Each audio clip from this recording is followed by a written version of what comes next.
Joining me now, Asaf Sharif. He is the Israel Consul General.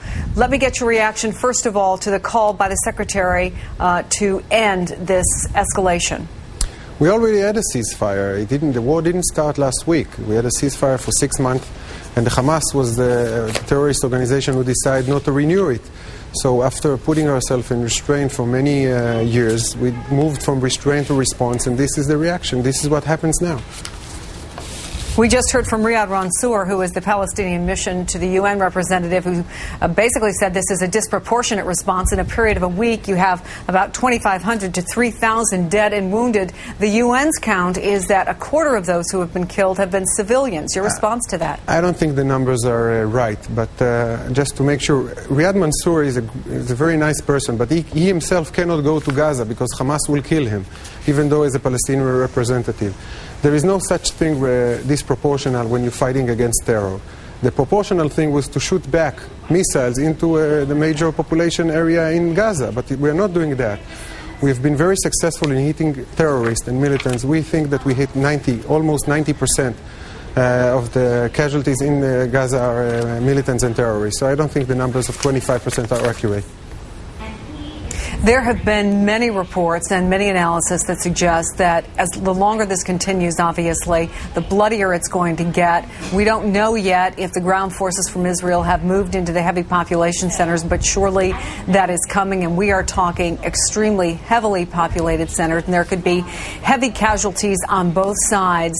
In the past, the international outcry has only increased, obviously, in situations like this. How much international pressure is Israel willing to withstand? I don't think there's an international power. I heard what the European Union said today, and they called our operation as a defense move. There are 1 million Israelis in the shelters right now. 1 million Israelis. People of Israel have been hit for the last 8 years, and now we started to respond. Israel, before we went inside Gaza, we announced to the Palestinian citizens that we are going into every area we went in so they can leave their house. Everybody who stays is a terrorist or somebody who wants to fight. They can move for 2 or 3 days out of their homes. We are doing everything in our power not to hit the Palestinian population. We have nothing against the Palestinian population, only against the government, which is a terrorist organization by the name of Hamas.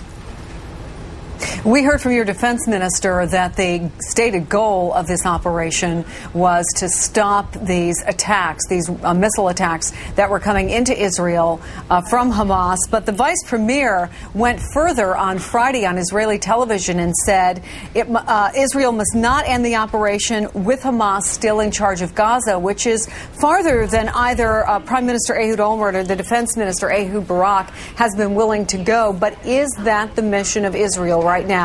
Are you unwilling to end this until Gaza is no longer controlled by Hamas? I think Defense Minister and Prime Minister are saying what the official position of the government of Israel. Israel has no intention of going inside Gaza and to stay there. We withdraw from Gaza completely, and we don't want to stay there any longer. If Hamas won't shoot at us, and he wouldn't have shot in the last 8 years, we wouldn't go in the first place. Our goal is to protect our citizens, and that's it. So we're now less than an hour away from the meeting of the Security Council. Realistically, what do you think might be accomplished tonight? Our goal is to maintain a sustainable and durable ceasefire. I'm not sure that Hamas is ready to do that, but in the last 8 years I didn't see so many Security Council meetings when our citizens were hit. We are in favor of a ceasefire, but we want to make sure that the day after the ceasefire, Hamas won't start shooting again. We had a ceasefire until 2 weeks ago, and we saw what happened now.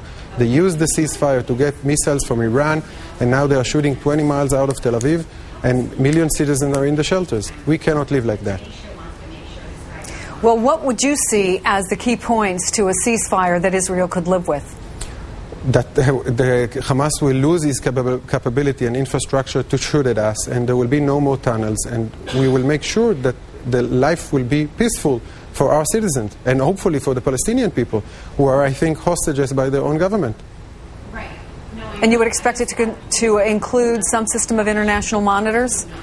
I think it's too early right now, but we want to make sure that we won't see these pictures again. Everybody who's in favor of peace and negotiation between us and the Palestinians should support this operation, including Mr. Mansour and the Palestinian Authority, because there will be no negotiation on two-state solution as long as Hamas control Gaza. Okay. Israel's Consul General Asaf Sharif, you've been generous with your time. Thank you, sir. We appreciate it. Thank you very much.